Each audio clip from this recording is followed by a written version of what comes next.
Hi, this is Mrs. Downey, and we are going to do the Algebra 2, Chapter 11 study guide over probability and statistics. This is the first part of the chapter through the first 4 lessons. We started off class by turning in their assignment from yesterday, and then we did some journal work today, starting on some literacy practice. What have you learned the most in this unit, and what do you still find confusing? And hopefully by the end of this test, we will not have that confusion anymore. Our first problem on the study guide says a yogurt shop offers 5 different flavors of frozen yogurt and 11 different toppings. How many choices are possible for a single serving of frozen yogurt with 1 topping? Well, we know that the fundamental counting principle,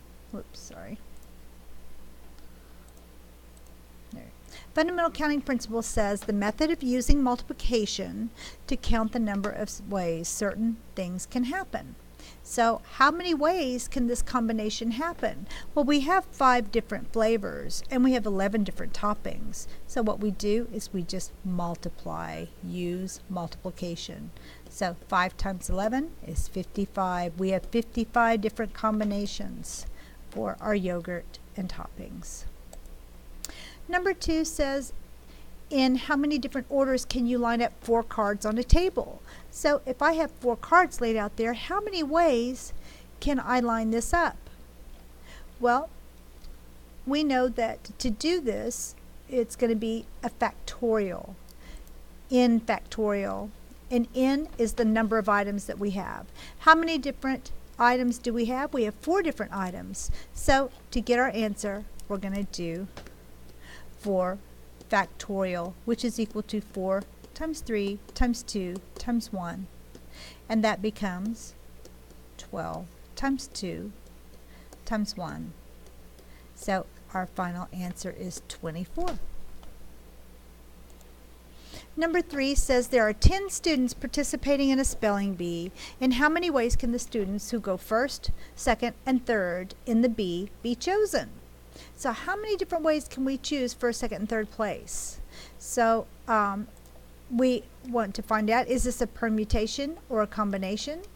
And well, I let the kids choose. If you say it's a combination, nope. If it's a permutation, yes. So this is a permutation. That means we're going to use the formula with the P in it. The NPR. N being the number of items, R being the rate. So what we're going to do is use this formula, and we need to pick out our N and our R. So N, the number of items, we've got 10 students, so that's our N. And R, our rate, well, we've got a first, a second, and a third. So we have 3 of those. So N is 10, and R is 3.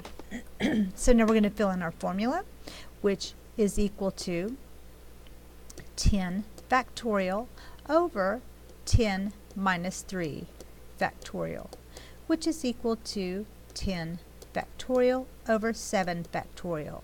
Well, we can simplify this. Whoops.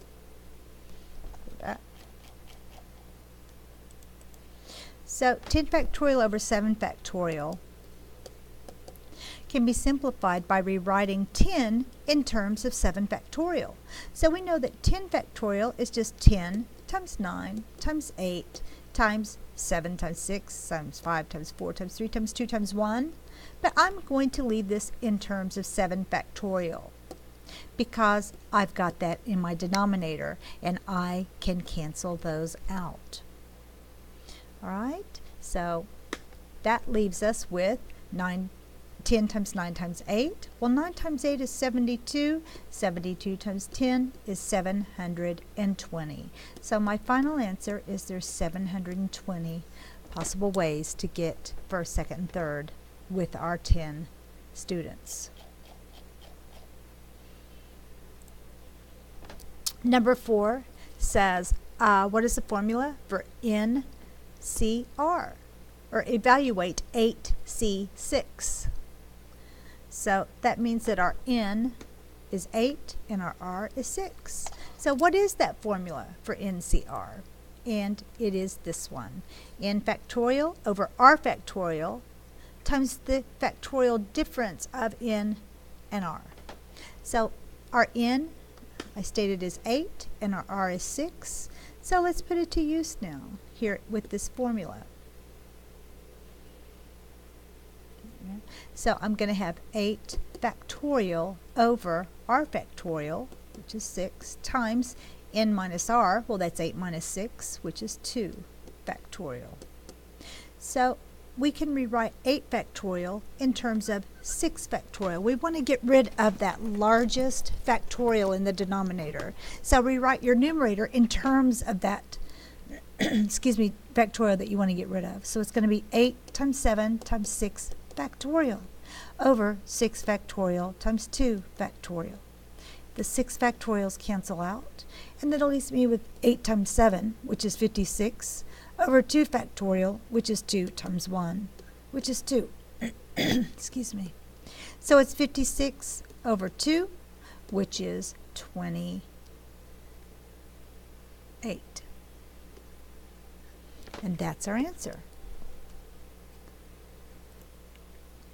Okay, our next problem says Lynn and Don tossed a coin 40 times and got heads 18 times. What's the experimental probability of tossing heads using Lynn and Don's results? So they flipped it 40 times. Out of that 40 times, they got 18 heads. So that means they got 18 out of 40 were heads. And that's all we have to do. Let's just simplify our answer, dividing both by 2, simplifying to 9/20, and that means 9 out of every 20 coins they flip, probability that they're going to have a head. Number 6 says a spinner is numbered from 1 through 10, with each number equally likely to occur. What's the probability of obtaining a number less than 2 or greater than 6 in a single spin? So our qualifications here are less than 2 or greater than 6. Well, we know we have 10 total spaces on this board. We have 10 total, that's our denominator. But what is it that we're likely to land on? What do we want? What are we desiring? We are desiring that it be less than the number 2. Well, we have one thing less than the number 2. We have one thing. And then how many things do we have greater than the number 6? Well, there's our number 6. So 7, 8, 9, and 10. We have 4 things greater than the number 6. So we have a chance, 5 different chances to land on something less than 2 or greater than 6 out of 10 spaces. So it's 5 in 10 chance, which is 1/2. And that's our answer. This says if the dart hits the target at random, what's the probability that it will land in the shaded region? Well, the shaded region is a small circle. That's where we want to do. So our desirable spot to hit is that center region, which is a circle. So it's pi r squared, and our radius for the small circle is 2. So it's pi 2 squared all over what we can possibly hit. The large circle is pi, and our radius for that is 10 squared. So it becomes 4 pi over 100 pi. Our pi's cancel out, and we can simplify 4 100ths to 1/25, and that's our answer.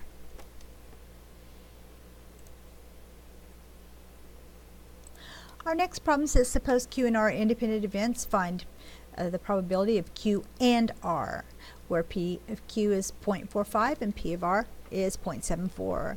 So we need to think about what the and means, and it means to multiply.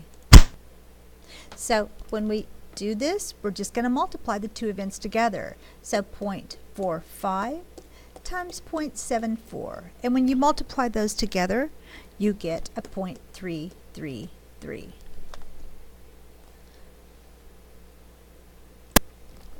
So for number 9, suppose S and T are mutually exclusive events. Find the probability of S or T. So the probability of event S is 36% and the probability of T is 20%.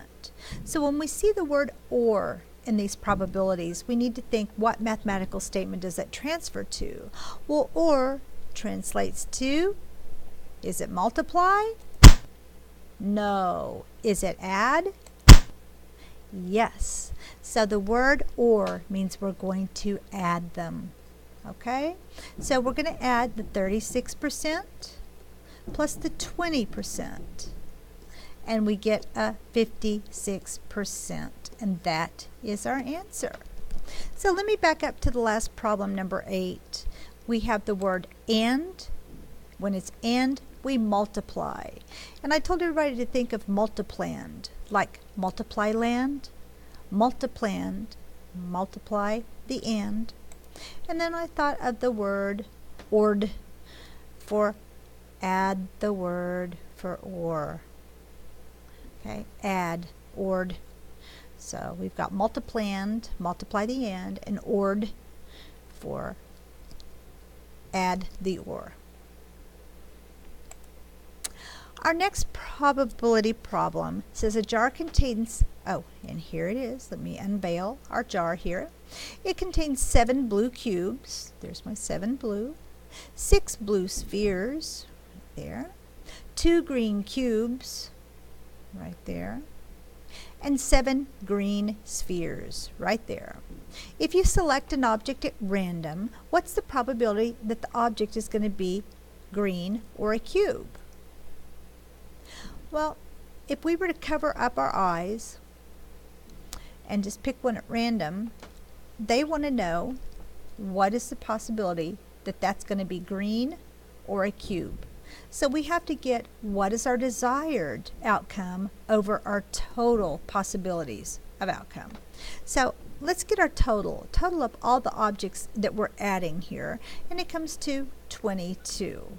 We have 22 objects to pick from. And out of those 22, we're really wanting our desired outcome to be either green or a cube.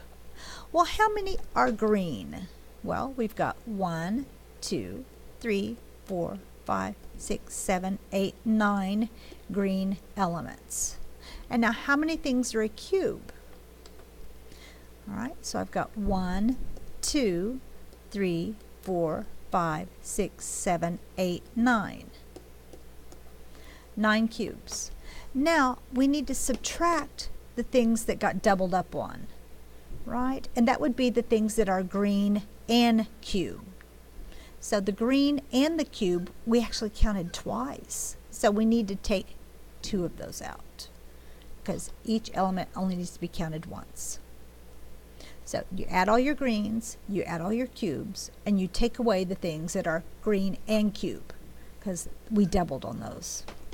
Now, when you finish, then you've got 18 minus 2, which is 16 over 22, and we'll simplify that to 8/11.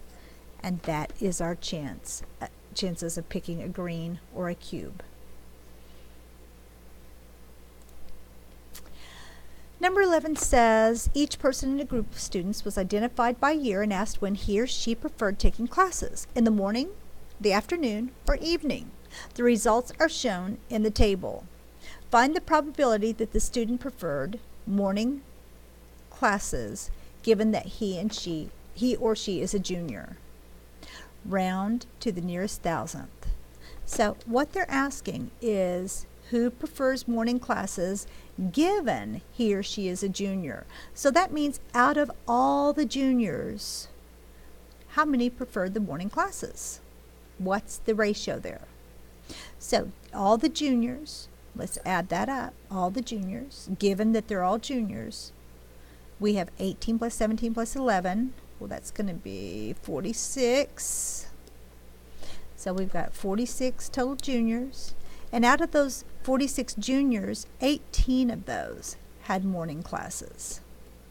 So the probability would be 18 and 46. It tells us to round to the nearest thousandth. That is 3 decimal places. So when we do that, we get 0.333.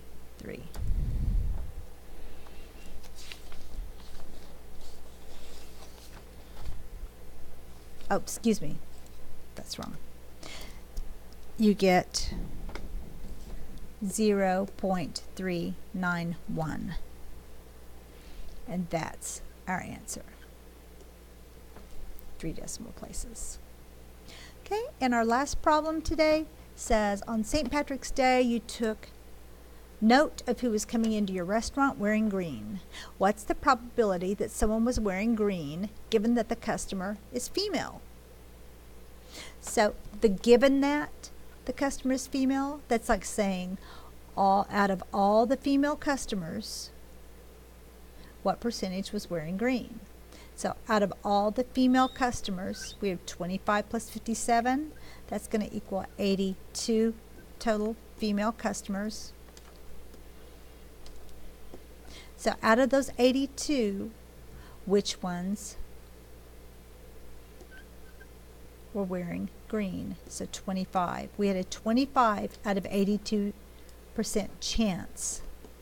Okay, and again it says to round to 3 decimal places, so that gives us approximately 0.305.